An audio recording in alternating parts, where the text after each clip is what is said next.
Assalamualaikum warahmatullahi wabarakatuh. Bismillah, walhamdulillah, wassalatu wassalamu ala rasulillah wa ala alihi wa sahbihi wa mawala wa ba'd. Apa kabar pemirsa Umat TV dimanapun Anda berada? Senang sekali pada hari ini saya Andi Jaya kembali bersama dengan para pemirsa semua dalam program Manajemen Syariah.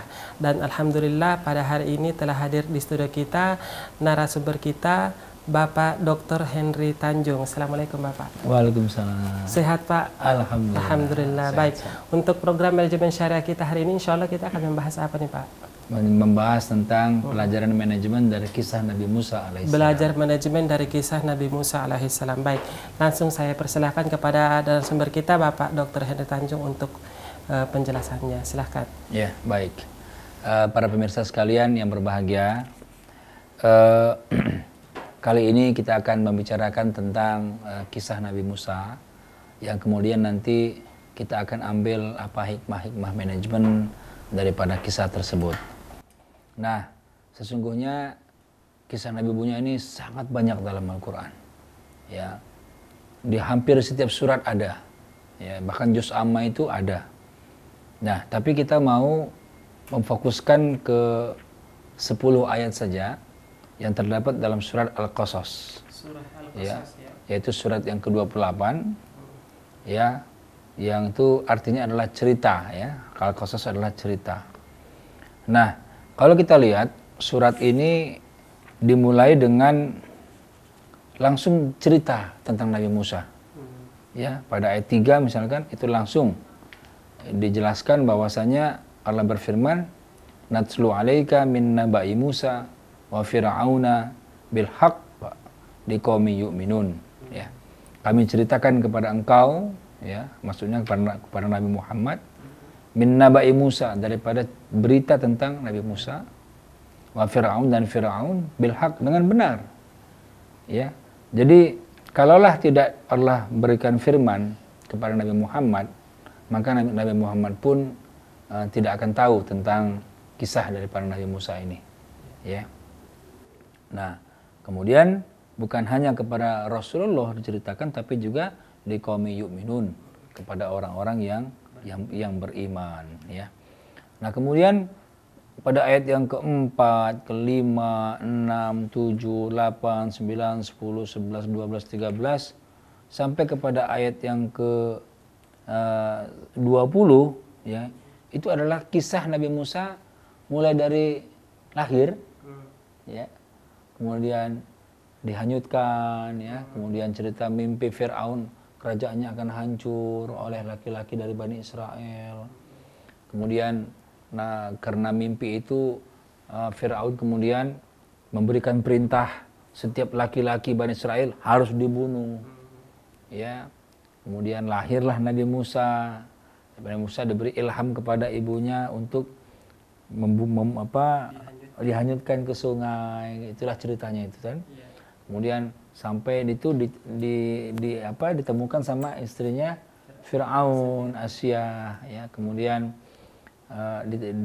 dirayulah Fir'aun supaya bisa menerima itu sebagai untuk anak angkat, gitu ya. Nah, sampailah ceritanya dia kemudian dibesarkan, dikembalikan kepada ibunya karena orang lain tidak bisa menyusuinya, gitu kan. Ini semuanya kisah ini benar, ya. Bil haq. Allah berfirman, min naba'i Musa wa fir'auna bil haq.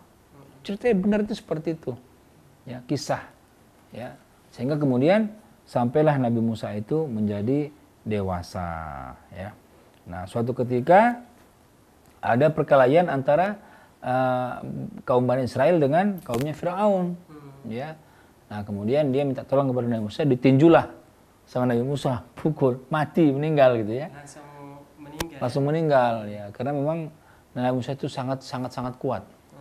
Para pemirsa sekalian, Nabi Musa itu di dalam tafsir dijelaskan kekuatan fisiknya itu 10 kali orang biasa. Ya, jadi kalau ibarat petinju, ya, kalau kita ninju berapa, dia 10 kali kekuatan itu, gitu loh. Jadi mungkin lebih hebat daripada tinjunya Mike Tyson itu. Kalau kita lihat daripada kekuatan fisiknya, ya. Jadi bayangkan sekali tinju mati itu berarti berapa kekuatannya itu? Ya, sekali tinju langsung mati, ya. Nah, makanya karena itu kemudian Nabi Musa dikejar-kejar ya. Nah kemudian ada ayat 20 ini yang mau kita bahas ya, ini karena ini terkait dengan masalah manajemen ya. 20 dan 21 ya, dua ayat dulu ya. Ya mungkin Ustadz Andi bisa membacakan ayat ini. Baik, ayat 20 dan ayat 21 Ustaz ya. Iya. A'udzu billahi minasyaitonir rajim. وجاء رجل من أقصى المدينة يسعى قال يا موسى إن الملأ يأتمرون بك ليقتلوك فاخرج إني لك من الناصحين فخرج منها خائفا يترقب قال رب نجني من القوم الظالمين. Ya. Waja'a rajulun ya, dan datanglah seorang laki-laki min aqsal Madinah ya, dari kota ya. Kemudian yas'a ini tergesa-gesa ya, buru-buru. Ya mungkin setengah berlari dia itu datang dan dia berkata, qala ya Musa, wahai Musa, innal mala'a, sesungguhnya di sana ya para pembesar Firaun itu ya tamiruna, mereka lagi bermuktamar ya, mereka lagi berkumpul di situ, mereka lagi bermusyawarah bika tentang engkau. Untuk apa? Liyaktuluka, untuk membunuh engkau ya. Fakhruj, maka keluarlah engkau dari negeri ini, daripada Mesir ini sesungguhnya aku laka kepada engkau minan nasihin, adalah orang yang memberi nasihat. Nah jadi begitu kejadian tadi itu ya, pada ayat sebelumnya Nabi Musa itu membunuh ya karena tinjunya itu, kemudian bermusyawarahlah pembesar Firaun itu untuk membunuh Nabi Musa. Bagaimana caranya membunuh Nabi Musa? Maka orang tadi mengingatkan, wahai Musa, pergilah engkau jauh-jauh dari negeri Mesir ini ya. Nah kemudian pada ayat yang ke-21-nya fa kharaja minha khaifan ya. Maka kemudian keluarlah Nabi Musa minha, daripada negeri Mesir, khaifan ini dalam keadaan takut. Ya. Khaifan dalam takut. Takut apa ya? Tarakab, takut sama tengok ke belakang, takut diintai gitu, takut diikuti gitu. Dilihat oleh orang lain ya. Jadi atau takut dikejar gitu. Ya kan kita kan kalau kita dikejar orang, kita berlari kan kita takut juga kalau ada orang yang di belakang kita gitu ya. Nah sambil Nabi Musa berkata, qala Rabbi, ya wahai Tuhanku, najjini, ya selamatkanlah aku minal qaumidz zalimin, daripada kaum yang zalim itu, ya. Nah, jadi di sini pada dua ayat ini ya, ini adalah satu kisah bahwasanya selalu saja ada orang yang baik-baik yang menolong kita. Ya, contohnya ini ada seorang laki-laki yang datang ya, untuk memberikan nasihat, pergilah engkau daripada negeri Mesir ini ya. Dan kemudian Nabi Musa pergi daripada Mesir itu, tetapi kepergian Nabi Musa itu disertai dengan doa ya. Nah jadi ini juga merupakan pelajaran kepada kita, kalau kita mau berpergian kemanapun kita harus dengan berdoa ya. Bedanya kalau dulu Nabi Musa pergi nggak tahu kemana, kalau kita sekarang pergi tahu kemana ya. Sehingga doanya jelas tuh, ya Allah sampaikan aku ke misalkan kemana, misalkan ke Jakarta, misalkan ke Medan atau kemana gitu, jelas ya. Tapi ketika itu Nabi Musa tidak tahu kemana tujuan, yang penting pergi aja keluar dari Mesir. Makanya kemudian Rabbi najjini minal qaumidz zalimin ya, selamatkanlah aku daripada kaum-kaum yang zalim itu. Nah mungkin bisa dibaca lagi Ustaz, dua ayat lagi ya. ولما توجه تلقاء مدين قال عسى ربي أن يهديني سواء السبيل. Teruskan. Ayat 23 lagi.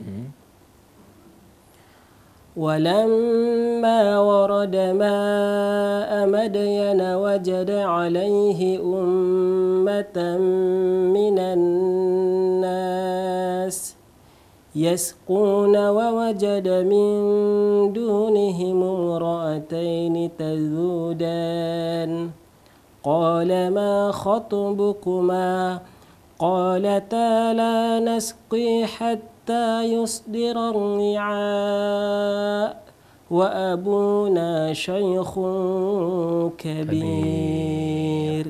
Ya, walamma tawajjaha tilqa Madyan. Maka ketika Nabi Musa itu ya tawajjaha menghadapkan wajahnya tilqa Madyan ya ke arah negeri Madian. Qala, maka Nabi Musa berkata, asa Rabbi, ya. Mudah-mudahan Tuhanku atau semoga Tuhanku ayah diani ya menunjuki aku atau memberi aku petunjuk sawa as-sabil kepada jalan yang benar, pada jalan yang lurus ya. Jadi kalau ini kita bayangkan, kita pergi dari satu tempat, pemirsa lah misalnya, pemirsa di rumah pergi ke satu tempat yang nggak tahu mau pergi kemana ya. Jadi keluar dari rumah nggak tahu mau pergi kemana, berarti kan kemana kaki melangkah itu ya. Nah tapi kekuatan Nabi Musa ketika itu adalah dia terus berdoa. Inilah kekuatan para nabi-nabi, tidak pernah lepas daripada doa, tidak pernah lepas daripada komunikasi kepada Allah Subhanahu Wa Taala. Nah begitupun kita sebagai hamba Allah, kita pun jangan sampai lepas komunikasi kepada Allah Subhanahu Wa Taala ya, dimanapun dan kapanpun ya, kita harus terus berkomunikasi lewat doa. Sholat juga komunikasi. Justru sholat komunikasi yang terbaik kepada Allah itu ketika dalam keadaan sujud ya, itu komunikasi yang paling dekat kita kepada Allah Subhanahu Wa Taala.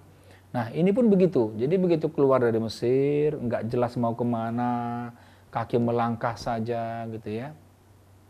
Nah dijelaskan dalam tafsir, nanti para pemirsa bisa buka di rumah tafsir Sabatul Tafasir yang saya jadikan rujukan.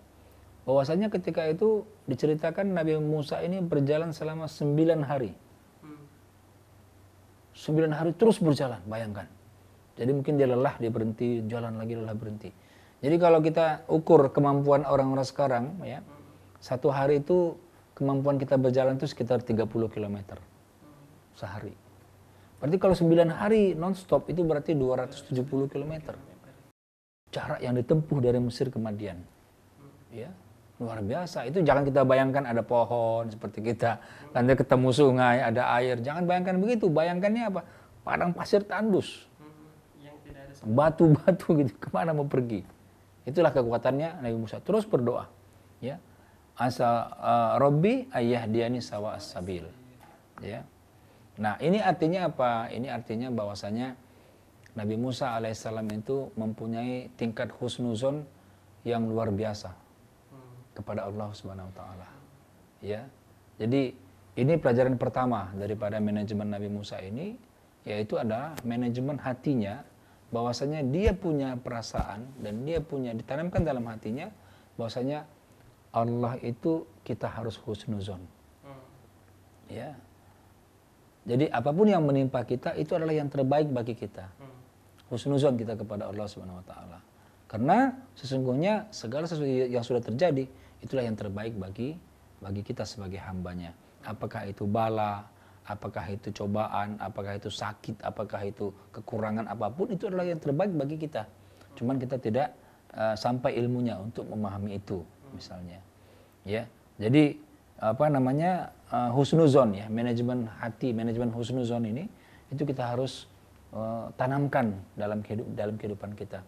Ya, kepada keluarga kita harus husnuzon, kepada anak kita, kepada saudara kita di kantor, kepada saudara-saudara kita di tempat kerja, kita terus harus husnuzon, berprasangka baik, ya. Karena kalau kita berhusnuzon kepada Allah, kepada siapa saja, maka yang ada di benak kita adalah semuanya positif, semuanya positif. Tapi kalau kita mulai bersuuzon, mulai berprasangka buruk kepada Allah, kepada siapa saja, maka semuanya kita menjadi negatif.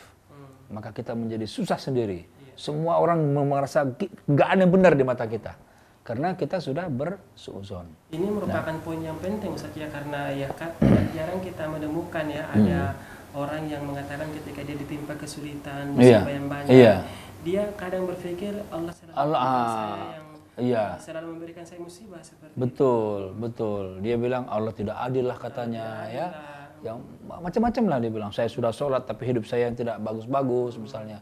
Saya tidak kaya-kaya misalkan ya. Saya sudah sering berdoa. Saya sudah sering berdoa tapi doanya tidak dikabul-kabul gitu ya misalnya begitu ya. Nah, itu kenapa? Itu karena dia suuzon. Nah, begitu. Ya. Nah, ini contoh Nabi Musa ini. Ya, husnuzon dia. Dalam keadaan tidak tahu mau pergi ke arah mana melangkah, dia terus berjalan selama 9 hari. Dalam keadaan tanpa ada tumbuh-tumbuhan, sumber mata air. Oh iya. Saya enggak. Namun di saat yang sulit seperti itu, Nabi Musa masih tetap berprasangka baik kepada Allah dan selalu berdoa kepada Allah. Asa Rabbi ayyahdiyani sawa sabil. Ini luar biasa ya. Kalau kita berjalan sendirian aja berhari-hari gitu ya. Itu di zaman sekarang aja kayaknya gimana gitu ya. Bekal bagaimana, ini bagaimana. Itu di zaman itu. Iya. Ya. Di zaman itu kalau menurut menurut sains, menurut dunia sains ya, jarak antara Nabi Musa dengan Nabi Isa itu sekitar 3.500 tahun. Ya. Berarti kan jadi zaman seperti apa itu?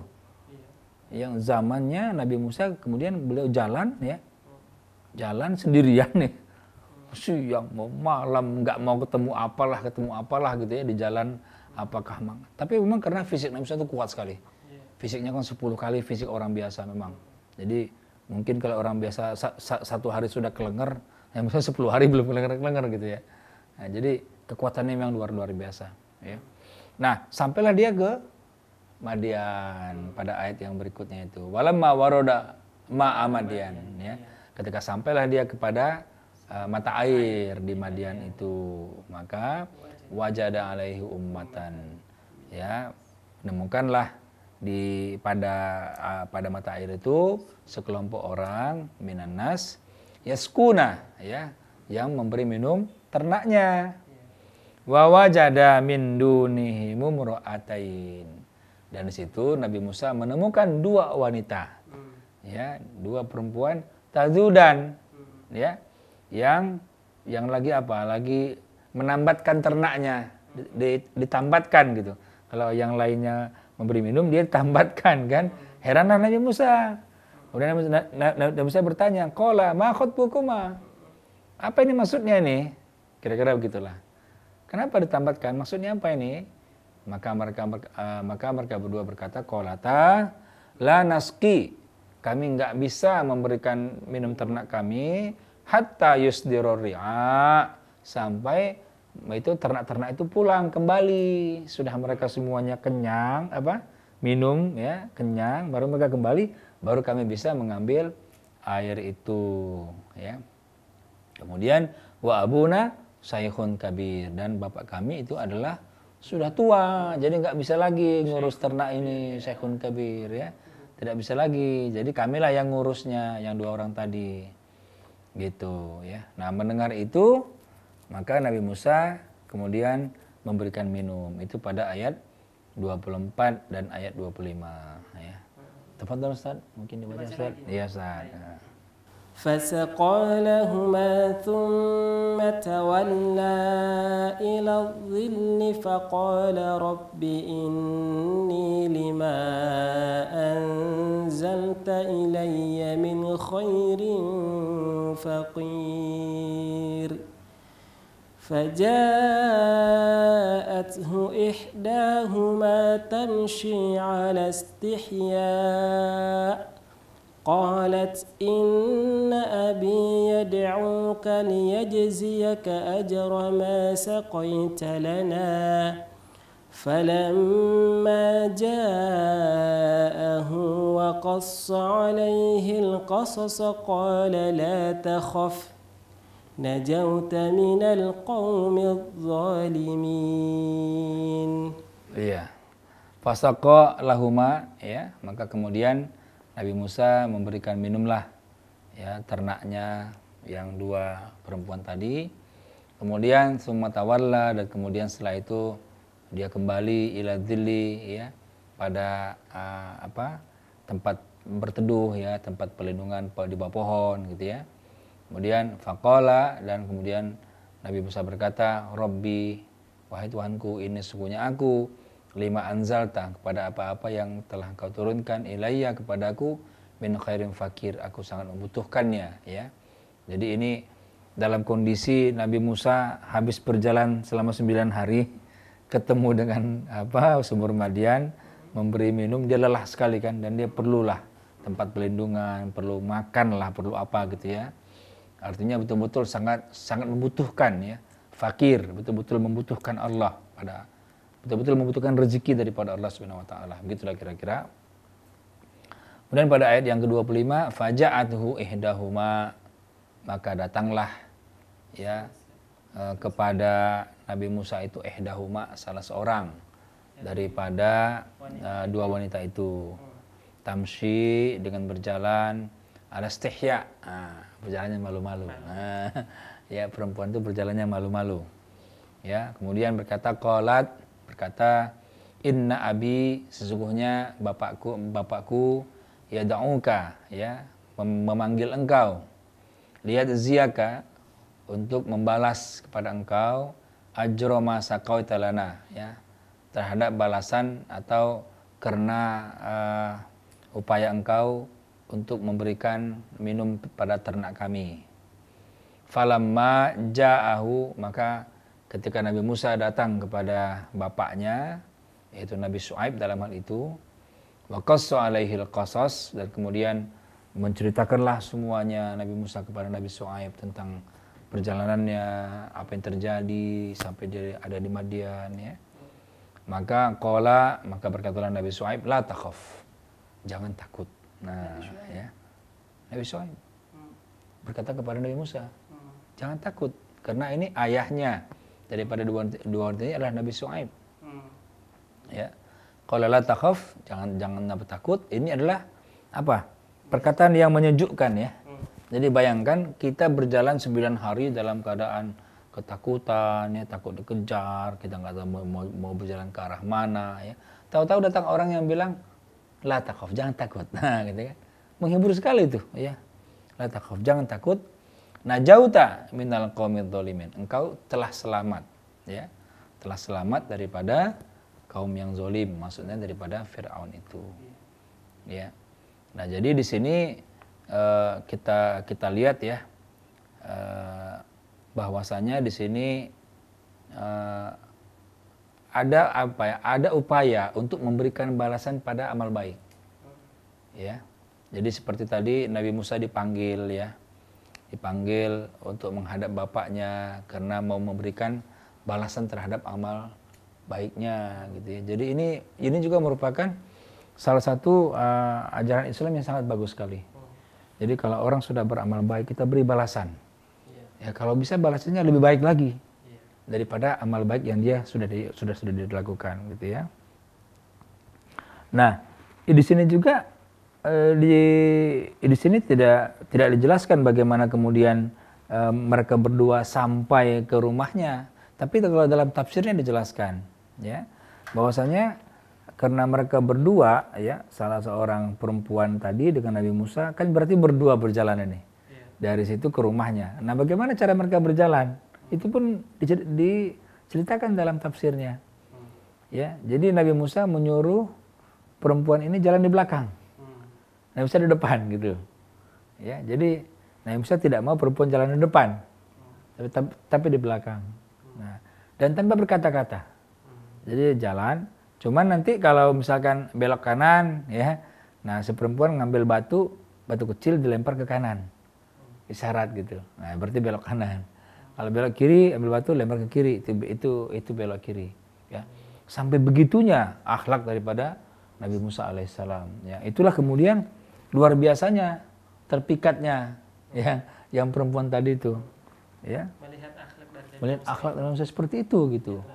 Begitu mulianya gitu, sampai dia nggak mau melihat sosok perempuan di depannya, itu maunya jadi di belakang, ya. Nah akhirnya arah jalan itu tinggal kasih bahasa isyarat, ya. Nah terus, ini pada ayat yang dua ayat berikutnya nih yang sangat menarik Ustaz. Silakan Ustaz. 26 dan 27. Iya. Qalat ihdahuma ya abati istajirh inna khayra man istajartal qawiyyul amin. Qala inni uridu an unkihaka ihda ibnatayya hataini ala an ta'jurani thamaniya hijaj فإن أتممت عشرا فمن عندك وما أريد أن أشق عليك ستجدني إن شاء الله من الصالحين. Qalat ihdahuma, maka berkatalah salah seorang daripada keduanya, ya abati, wahai bapakku, istajirhu, berilah upah kepada dia. Ya. Nah, inna khaira man istajarta, sesungguhnya orang yang terbaik yang engkau akan beri upah itu adalah al-qawiyyul amin, ya. Ya, orang yang kuat lagi terpercaya, ya. Jadi ya abati istajir. Wahai ayahku, pekerjakanlah dia, maksudnya, ya. Pekerjakanlah dia, berilah dia upah. Ya, sesungguhnya orang yang paling bagus bekerja itu adalah orang yang kuat dan terpercaya. Nah, ini kita belajar tentang manajemen keprofesionalan daripada Nabi Musa alaihissalam. Jadi kalau ada dua kekuatan ini bertemu, ya, kekuatan kuat, yang kedua dia amanah, maka sempurnalah urusan. Ya, ini Abu Hayyan mengatakan, ya, kalau dua hal ini bertemu, ya, kuat ini ada kuat fisik, ada kuat ilmu, ya, bertemu dengan amanah, ya, tidak khianat, sempurnalah urusan. Ini yang kemudian sekarang pun menjadi persoalan, ya. Orang ada yang kuat ilmu, ada yang kuat fisik, tapi tidak amanah, ya. Mungkin dulu juga kita sudah bahas ketika kita membahas tentang manajemen Nabi Yusuf alaihissalam. Ya, semua nabi-nabi seperti itu, ya. Jadi nabi-nabi itu bukan mereka tidak tahu ilmunya, mereka ngerti ilmunya. Ya, tapi yang paling hebat adalah keamanahannya yang luar biasa. Ya. Nah, jadi di situ adalah manajemen profesional, ya. Nah, kemudian ini yang menarik juga pada ayat berikutnya. Qala, ya, maka berkatalah Nabi Shu'aib, ini sesungguhnya aku ingin an unkihaka, ya, untuk menikahkan engkau ihdab natayya hataini, kepada salah seorang daripada anak perempuanku ini. Gitu, ya. Nah, ala an ta'juroni samaniyah hijaj, ya. Jadi selama 8 tahun, ya. Tapi nanti syaratnya engkau kerja sama aku selama 8 tahun. Nah, fa'in atmamta asron, kalau digenapkan sampai 10 tahun, famin endik, maka itu terserah engkau. Ya. Wa ma uridu an asyqa alaik, aku tidak mau ingin memberatkan engkau. Ya. Satajiduni, dan mudah-mudahan engkau akan menemuiku insyaallah minas sholihin, daripada orang yang soleh, ya. Nah, jadi di sini apa? Di sini baru kita bicara tentang manajemen keluarga, manajemen perjodohan. Nah, gitu, ya. Jadi para pemirsa sekalian di rumah, zaman dahulu pun, ya, perjodohan ini sudah biasa dilakukan dan luar biasa dampaknya, ya. Kenapa? Karena orang tua itu bertanggung jawab kepada anak perempuannya sampai menikah. Ya, bukan sampai bekerja, bukan sampai punya uang banyak, bukan sampai punya rumah. Ya, tapi sampai menikah. Nah, oleh karena itu, anak perempuan yang sudah lanjut usia tapi belum menikah, itu merupakan tanggung jawab daripada ayahnya. Nah, itulah makanya di daerah-daerah kita pun itu, kalau sudah seorang anak gadis mencapai umur menikah belum juga, orang tuanya akan sibuk untuk mencarikan jodohnya. Dan itu bagus. Karena apa? Mencarikan jodoh kepada laki-laki yang soleh. Nah, bukan laki-laki yang sembarangan. Bukan laki-laki yang tidak bertanggung jawab. Yang bisa menuntun dia ya. Nah, disitulah dia. Jadi, ini adalah upaya manajemen perjodohan. Tetapi seorang ayah yang soleh menjodohkan anak perempuan kepada laki-laki yang soleh. Nah, di sini ya. Jadi kalau kita lihat hari ini misalnya ya, fenomena di kota-kota besar ya, banyak sekali perempuan-perempuan yang usianya mungkin udah 35, ya 36, 37, bahkan mungkin sampai 40 yang belum menikah. Padahal mereka sudah dari sisi karir sudah mapan. Ya, manajer, ya, general manager, direktur ya. Presiden direktur mungkin kemudian dari sisi materi mereka sudah punya rumah, punya mobil ya. Tapi mereka kurang belum punya suami. Nah, ini jadi fenomena. Kenapa? Kalau mereka sudah umur 35, 40 belum menikah, nanti kalau menikah kan peluang untuk punya anak kan kecil. Ya, walaupun ada tapi kecil peluangnya. Kenapa? Karena usia produktif perempuan itu antara 23 sampai 35. Begitu ya. Jadi ini akibatnya apa? Akibatnya kalau sudah menikah dalam usia yang lanjut ya. Nah, maka peluang untuk punya anak kan kecil. Nah, kalau itu terjadi maka Rasulullah juga tidak bangga karena Rasulullah bangga dengan jumlah umatnya yang banyak.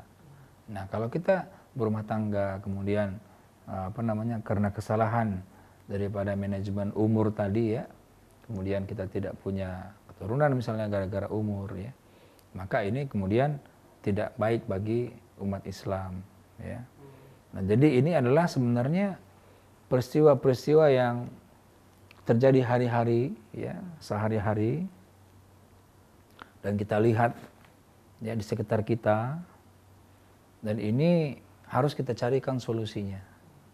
Ya, banyak sekali wanita-wanita yang sudah mapan ya, tapi belum juga menikah. Itu adalah merupakan tanggung jawab daripada bapaknya sampai menikahkannya. Ya. Nah, ini jadi istilahnya kalau orang-orang sekarang kan disuruh cari sendiri ya, dengan cara pacaran ya, dengan cara ya. Akhirnya pun kadang-kadang menikah, pacaran lama, ya pacaran 3 tahun, menikah 6 bulan cerai ya. Jadi lebih lama pacarannya daripada menikahnya gitu ya. Nah, karena memang karena caranya tidak syar'i ya. Karena kalau sudah dia pacaran, maka tidak lagi objektif dalam melihat pasangan. Ya. Jadi semua yang dari pacarnya baik semua gitu. Ya, tidak lagi objektif dalam melihat pasangan ya. Nah, ini yang perlu diduruskan daripada kisah Nabi Musa ini ya.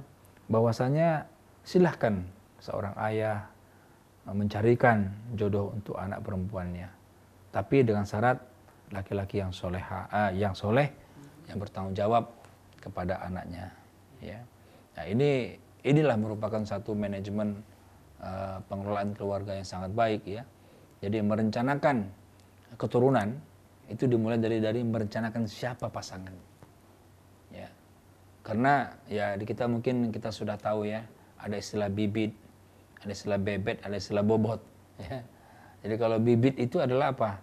Bibit itu adalah asal usul. Asal usul orang-orang soleh, keturunan-keturunan orang soleh. Insya Allah anaknya soleh-soleh. Ya, itu udah bibit. Ya. Ya, ada bebet, ada bobot. Ya. Kemampuan-kemampuan yang lain, intelektualitas, segala macam. Ya. Itu akan diperhatikan. Ya.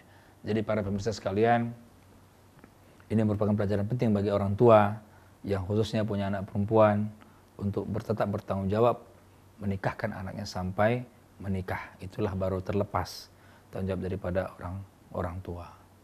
Ya. Nah, kemudian ayat yang terakhir, Ustaz, silakan Ustaz. Ayat 28 ya.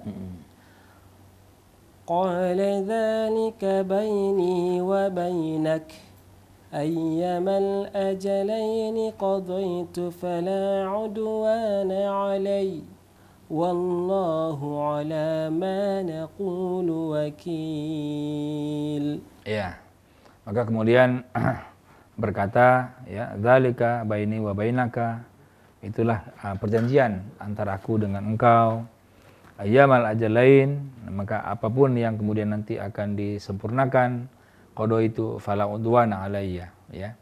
Ya, itu cukuplah bagiku, ya, tidak lagi beban. Wallahu ala ma naqulu wakil, ya. Dan Allah lah yang terhadap apa yang kita katakan itu wakil, ya. Jadi saksi kita, ya, melihat apa yang kita katakan. Nah, ini merupakan manajemen kontrak kerja. Nah, ya. Jadi manajemen kontrak kerja kalau kita lihat dalam Al-Qasas ayat 272 228 ini, pertama yang namanya pekerjaan itu pekerjaannya harus jelas. Ya. Nah, kemudian upahnya jelas. Ya, upahnya jelas. Upahnya tadi kan jelas dinikahkan, itu upahnya. Ya, tapi kerja selama 8 tahun. Nah, itu ya. Kemudian selain pekerjaan jelas, upah jelas, masa waktu jelas.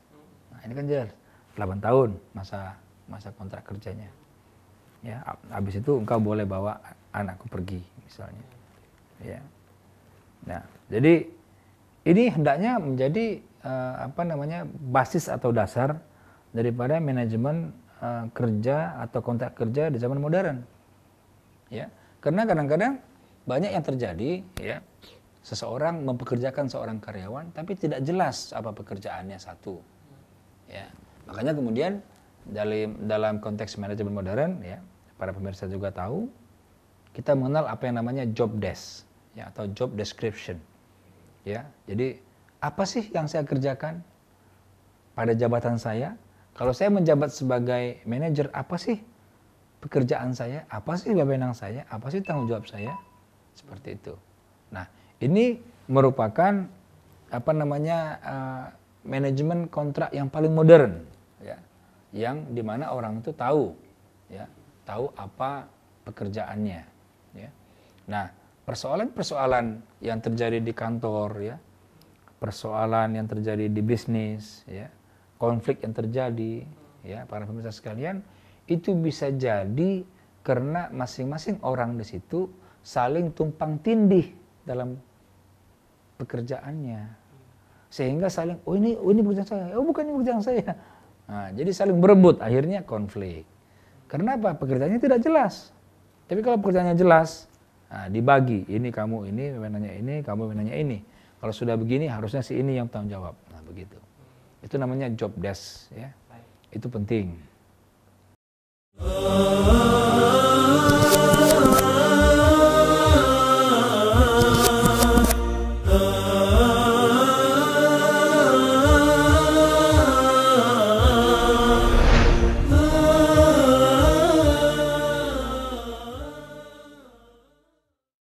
Para pemirsa sekalian yang berbahagia,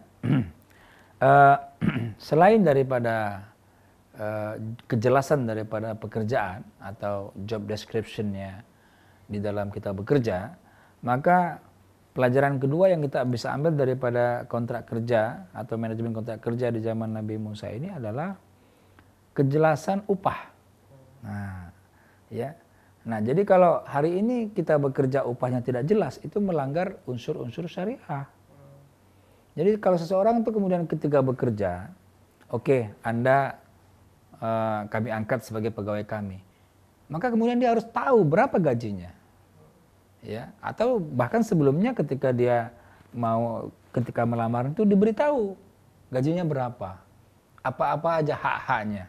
Selain gaji misalkan, apakah dia dapat tunjangan, apakah dia dapat tunjangan juga macam-macam, ada tunjangan istri, ada tunjangan anak, ada tunjangan kesehatan, ada tunjangan hari tua, ada tunjangan pensiun, mungkin banyak tunjangan-tunjangan, ya. Nah, selain itu apalagi, apakah dapat fasilitas kendaraan dari kantor, apakah mobil, apakah motor, ya, atau dapat rumah dinas, atau rumah tinggal, atau rumah sewa, segala macam lah. Itu harus dijelaskan di awal, sehingga ketika orang memutuskan bekerja atau tidak, ya, dia sudah punya kejelasan tentang apa hak yang akan dia dapatkan. Nah, ini untuk apa? Ini untuk bagaimana kita mengatasi terjadinya konflik. Ya, karena kadang-kadang banyak orang yang setelah dia masuk, begitu dia terima gajinya, dia kaget. Wah, gaji saya segini. Wah, masa saya digaji segini? Akhirnya dia keluar. Karena apa? Karena dia pikir menanya gaji itu adalah hal yang tabu. Tidak. Padahal itu harus ditanyakan. Itu namanya syariah. Ya, makanya ketika nanti wawancara, misalkan tanya berapa gaji saya? Berapa ditawarkan gaji saya? Iya. Harus jelas. Dan ketika apa pekerjaannya, untuk gaji berapa? Nah, ketika saya overtime atau saya lembur, ada tidak tambahannya? Itu harus jelas. Ya. Jadi pekerjaan jelas, upah jelas. Nah, yang repot kalau upah tidak jelas, kan repot kita kerja. Ya, akhirnya banyak orang jadinya tidak termotivasi, yang saya sebut dengan demotivasi, ya. Tidak termotivasi dia kerja. Akhirnya kerjanya asal-asalan, asal jadi, asal selesai, ya. Tidak punya kualitas, tidak punya semangat gitu. Itu terjadi karena apa? Karena tadi itu hak-hak itu ada yang diambil, atau hak-hak pekerja ada yang tidak dibayarkan, gitu ya. Padahal dalam secara syariah, ya, bahkan di dalam manajemen penggajian itu, bayarkanlah gaji sebelum kering keringatnya. Ya. Ini artinya apa? Gaji itu jangan ditunda. Kalau gajian tanggal 1 itu bayarlah gajinya. Ya, jangan kontrak gajian tanggal 1 dibayarkan tanggal 20 atau tanggal 10 gitu. Ini kan namanya zolim, ya. Kenapa? Karena pegawai itu ataupun karyawan itu, begitu dia terima gaji tanggal 1, itu biasanya dia akan bayar ini, bayar itu, segala macam lah. Mungkin juga bayar hutang, ya. Nah, ketika itu tidak jadi gajian, maka dia juga akan menunda untuk membayar hutangnya misalkan. Akhirnya orang yang mengutang marah ke dia, gitu kan. Akhirnya menzolimi dia, gitu. Akibat kita telat dalam membayar hutang, membayar gaji tadi, ya. Jadi yang pertama tadi pekerjaan jelas, yang kedua upahnya harus jelas. Jelaskan betul, bila perlu dibuat dalam kontrak kerja, dalam sign-nya, ya. Berapa upahnya? Apakah dalam bentuk take home pay-nya semua, di total, ya, ataukah dipecah-pecah? Kan ada dua model gaji, ya. Model gaji dipecah-pecah seperti gaji PNS, ya. Ada gaji pokok, tunjangan ini, tunjangan itu, kan. Akhirnya kalau dikumpulin banyak juga gitu. Tapi kalau bicara gaji pokok aja mungkin sedikit gitu. Tapi ada juga yang gajinya all in, ya, seperti di bank sentral misalkan, ya. Nah, itu all in gajinya. Jadi untuk seorang direksi gajinya misalkan 250 juta, itulah semuanya di situ. Nggak ada lagi tunjangan, nggak ada apa, itulah semuanya gitu. Tapi kalau misalkan menteri gajinya berapa, misalkan sekian puluh juta, ada lagi tunjangan ini, tunjangan itu, banyak juga gitu kampanye. Nah, itu semuanya harus dijelaskan. Apapun model yang kita pakai, semuanya harus dijelaskan, ya. Itu yang kedua, tentang masalah gaji, ya. Berapa nominalnya, akan adakah kenaikan gaji itu, ya, untuk sekian tahun. Pelajari sistemnya, ya. Masa 10 tahun kerja gajinya nggak naik-naik gitu kan, pasti orang tidak akan mau lagi bekerja dari situ, gitu. Nah, yang ketiga, poin penting daripada Al-Qasas 27 ini adalah periode kerja itu harus jelas, kontrak kerja harus jelas, masa kerja harus jelas, ya. Jadi disinilah kemudian diambil istilah masa pensiun. Jadi Anda bekerja sampai sini sampai Anda berusia sekian. Nah, itu berarti setelah itu putus kontraknya. Itu namanya punya masa kerja. Jadi nggak ada mungkin, oke, Anda kerja perusahaan kami berapa lama? Ya sampai Anda mati, kan nggak ini jadinya. Ya. Nah, kalau dia nggak mati-mati sampai dia udah uzur segala macam, bagaimana? Ya. Nah, jadi dalam masalah periode waktu ini penting, ya. Sama juga dengan orang misalkan bekerja, kemudian masa kontrak dulu, training dulu misalnya. Berapa lama trainingnya harus jelas. Jangan misalnya begitu orang masuk kerja, ya, oke, Anda kita terima di sini tapi posisinya sebagai training dulu, ya. Iya Pak. Dia nggak nanya berapa lama. Iya Pak. Nah, terus setahun masih training, 2 tahun training, 3 tahun masih training. Kapan dia diangkat Dia nggak diangkat sebagai pegawai tetapnya gitu, ya. Nah, ini kan akhirnya menjadi ketidakjelasan. Ya, dan ini berlaku kan di guru-guru honorer. Ya, guru-guru honorer bertahun-tahun honorer nggak diangkat-angkat gitu kan, karena nggak ada kejelasan. Ini menjadi sebuah masalah besar. Masalah besar kita sekarang ini. Masalah manajemen penggajian. ya yang berlaku pada zaman Nabi Musa alaihissalam. Gitu. Baik Ustadz, tadi kita sudah membahas ya secara singkat kisah Nabi Musa mulai dari ayat 20 sampai ayat yang ke-28. Sekarang mungkin kita bisa membuat ringkasan atau poin-poin dari pelajaran manajemen yang bisa diambil dari Nabi Musa alaihissalam. Iya, setidaknya ada 3 poin ya. Nah, ada 4 malah. Yang pertama adalah manajemen husnuzon, ya. Manajemen hati lah, di mana hati kita harus selalu husnuzon kepada Allah Subhanahu Wa Taala.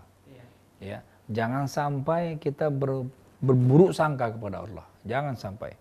Ya, kalau sempat seperti itu maka hidup kita sampai kapanpun tidak akan pernah tenang dan akan terus gelisah. Itu yang pertama. Yang kedua itu adalah manajemen profesional. Ya, jadi Nabi Musa itu punya 2 kekuatan, dia kuat dan dia terpercaya. Nah ini juga mesti kita miliki kalau kita mau bekerja yang benar. Jadi kita harus punya kekuatan, ya. Kekuatan apa? Kalau kita atlet mungkin kekuatan fisik. Kalau kita intelektual mungkin kekuatan ilmu, ya, kekuatan akal, ya. Dan amanah. Nah ini, jangan sampai kita menjadi orang yang khianat. Kemudian yang ketiga manajemen perjodohan, ya. Keluarga ini, ya, yang kita sebutkan tadi, ya. Jadi janganlah kemudian dianggap tabu kalau hari ini kita menjodohkan anak kita. Tidak.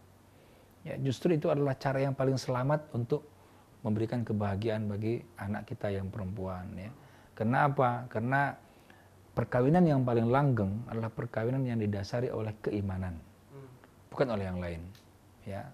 Makanya kemudian Rasulullah menyebutkan dalam hadisnya ada 4 hal orang itu bisa menikah. Ya, mungkin pertama karena kekayaan, yang kedua karena kecantikan atau karena ketampanan, yang ketiga karena keturunan, ya, dia darahnya biru misalnya, ya, yang keempat karena agama. Nah Rasul bilang pilihlah yang karena agama. Ini kan akhlak sebenarnya, akhlak. Nah orang yang beriman, ketika dia bertemu dengan orang yang beriman, ya insya Allah nanti akan dia langgeng, ya. Karena apa? Karena motivasinya itu karena Allah, gitu. Jelas, bukan karena fisik, ya. Walaupun nanti cantik kemudian menjadi tidak cantik lagi karena sudah tua, tetap cinta. Karena apa? Karena dia menikah karena Allah. Nah, itu dia yang harus diperhatikan dalam manajemen keluarga. Nah, yang manajemen keluarga atau manajemen perjodohan? Ya, samalah, ya. Karena manajemen perjodohan untuk mencapai keluarga yang sakinah, kan gitu, ya. Nah, terakhir adalah manajemen kontrak kerja. Ya. Jadi kerjaannya harus jelas apa yang dikerjakan, dan upahnya harus jelas berapa, dan yang ketiga masa kontraknya harus jelas. Ya. Misalkan kalau kita kerja di kantor, berapa jam kerja kantor harus jelas. Di luar itu harus ada overtime, harus ada lembur. Nah, seperti itu. Jadi orang bisa semangat di dalam dia bekerja. Ya, pemirsa, demikian pembahasan kita pada hari ini, ya, belajar manajemen dari kisah Nabi Musa alaihi salatu wassalam. Paling tidak ada 4 poin yang kita ambil dari pelajaran kita hari ini. Yang pertama adalah manajemen hati. Bagaimana kita untuk selalu memanage hati kita untuk selalu berprasangka baik kepada Allah Subhanahu wa taala dalam keadaan apapun. Kemudian yang kedua adalah manajemen profesionalisme dalam bekerja. Kemudian yang ketiga adalah manajemen keluarga, dan yang keempat adalah manajemen kontrak kerja. Semoga apa yang kita dapatkan hari ini bisa kita aplikasikan dalam keseharian kita. Subhanakallahumma bihamdik, asyhadu an la ilaha illa anta, astaghfiruka wa atubu ilaik. Wassalamualaikum warahmatullahi wabarakatuh. Waalaikumsalam.